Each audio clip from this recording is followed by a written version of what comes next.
Hello viewer and welcome to Worldview, a program designed to bring you up to speed with trending developments the world over.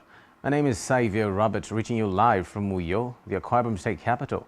And on our top stories today, a group of Gabonese military officers announced that they were putting an end to the current administration and cancelling an election that, according to official results, President Ali Bongo Ondimba won. Russian mercenary chief Yevgeny Prigozhin laid to rest in secret ceremony in his native St. Petersburg. Australians to vote in historic referendum on 14th October to decide whether to enact an indigenous voice of parliament. Details of these stories and more in a moment.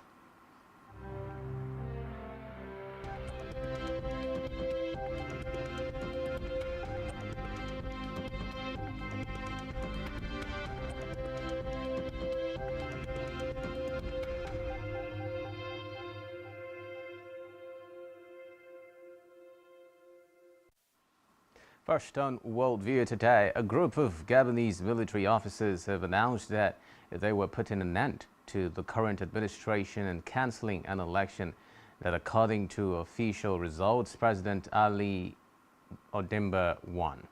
While announcing the cancellation of the vote results, one of the officers said all the institutions of the republic had been dissolved. Reports say that the address was read by an officer flanked by a group of a dozen army colonels, members of the elite Republican Guard, regular soldiers and others. It came moments after the National Election Authority said Bongo had won a third term in Saturday's election with 64.27% of the vote. Meanwhile, the European Union Foreign Policy Chief Joseph Borrell has said EU defense ministers are to discuss the situation in Gabon. Borrell added that if a coup is confirmed in Gabon, it would heap more instability on the region. The signs of a coup in Gabon come just weeks after members of the Presidential Guard in Niger seized power and established a junta.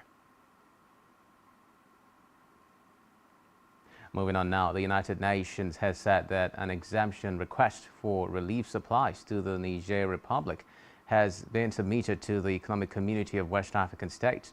The UN said sanctions on Niger were blocking vital humanitarian aid, such as food and medicine. The United Nations High Commissioner for Refugees, representative for Niger, Emmanuel Guegnac, stated this at a press briefing during a visit to Geneva. Guegnac noted that there is no way to bring humanitarian aid into the country, adding that a formal letter from UN Aid Chief Martin Griffiths had been addressed to ECOWAS for exemptions. The Algerian Foreign Minister Ahmed Attaf has said that, away from that, the Algerian Foreign Minister Ahmed Attaf has said that the country is proposing an initiative to resolve the political crisis in neighboring Niger, with a 6-month transition period led by a civilian. Attaf, who recently toured West African states, said most of the countries they have talked to are against military intervention to end the crisis.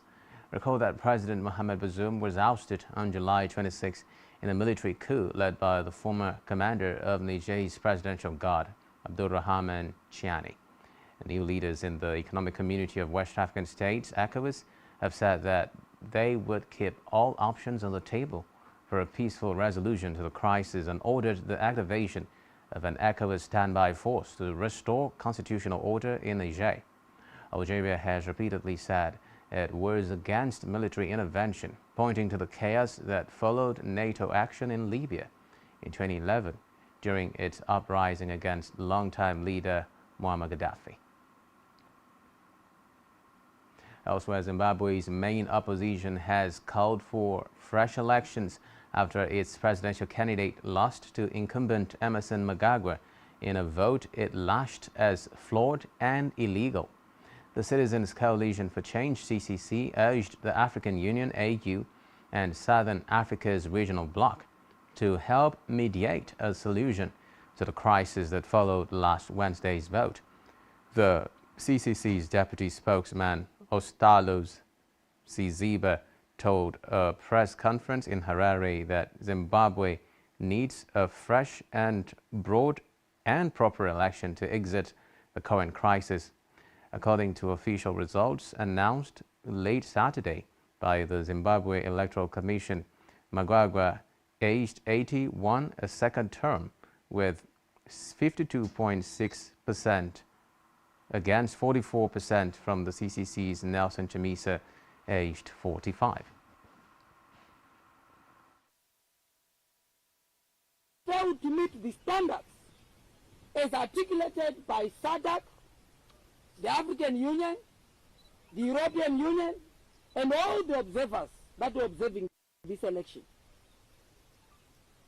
We know as a movement that thousands of voters were disenfranchised by the illegal vehicle that was used by ZANU-PF called the Forever Association Zimbabwe, which was stationed all over the polling station in the country, particularly in the countryside. Thousands of polling stations were manned by these individuals, were intimidating, harassing, and coercing Zimbabweans to vote for a particular political party. Our supporters, our members were intimidated, were harassed. One of our members of parliament candidates here in Harare was actually arrested on course of his campaign, signifying and signaling without doubt how fraudulent, illegal, coercive this election was. The mania of manipulation. Moving on now, India's Moon rover has confirmed the presence of sulfur on the lunar South Pole. Recall that last week, India became the first country to land a craft near the largely unexplored South Pole and just the fourth nation to land on the Moon. The Indian Space Research Organization ISRO said in a statement that the laser-induced breakdown spectroscopy LIBS instrument on board Chandrayaan-3 rover has made the first ever in situ measurements on the elemental composition of the lunar surface near the South Pole. The spectrographic analysis also confirmed the presence of aluminium, calcium, iron, chromium, and titanium on the lunar surface. ISRO added with additional measurements showing the presence of manganese, silicon, and oxygen. Meanwhile, India has lodged a strong protest with China over a new map that lays claim to territory New Delhi says is Indian. The latest tension between the two Asian neighbors over their mutual border. The protest lodged by New Delhi on Tuesday followed reports in the Indian media that Beijing had released an official standard map showing the Indian state of Arunachal Pradesh and the Aksai Chin Plateau as official Chinese territory. This is according to India's Foreign Ministry spokesman Arindam Bagchi in a statement. New Delhi said two areas on a map released by Beijing's state-owned Global Times newspaper belong to India. One was India's northeastern state of Arunachal Pradesh, which China considers to be part of Tibet, and where the two countries fought a full-scale border war in 1962. The second was Aksai Chin, a high-altitude strategic corridor linking Tibet to western China. Away from that, the United States has announced a new $250 million military assistance package for Ukraine that includes equipment for clearing mines and obstacles. Reports say that Kiev's forces are struggling to make substantial gains in a counteroffensive launched earlier this summer that has run into tough Russian defenses, including minefields, trenches, and tank obstacles. The Pentagon said in a statement that the assistance will help Ukraine counter Russia's ongoing war of aggression on the battlefield and protect its people. Also included in the package are air defense missiles, artillery rounds, anti-armor missiles, and more than 3 million rounds of small arms ammunition. The department also announced an additional security assistance to meet Ukraine's critical security and defense needs. This announcement is the Biden administration's 45th drawdown of equipment to be provided from DoD inventories to Ukraine since August 2021. It includes additional air defense and artillery munitions, mine-clearing equipment, medical vehicles, and other equipment to help Ukraine counter Russia's ongoing war of aggression. The U.S. will continue to work with its allies and partners to provide Ukraine with the capabilities to meet its immediate battlefield needs and longer-term security assistance requirements. And so in terms of how much is left, I would have to take that question and get back to you. I just don't have that on hand in terms of the funds that are left. You might remember that this was a recalculation done of previous.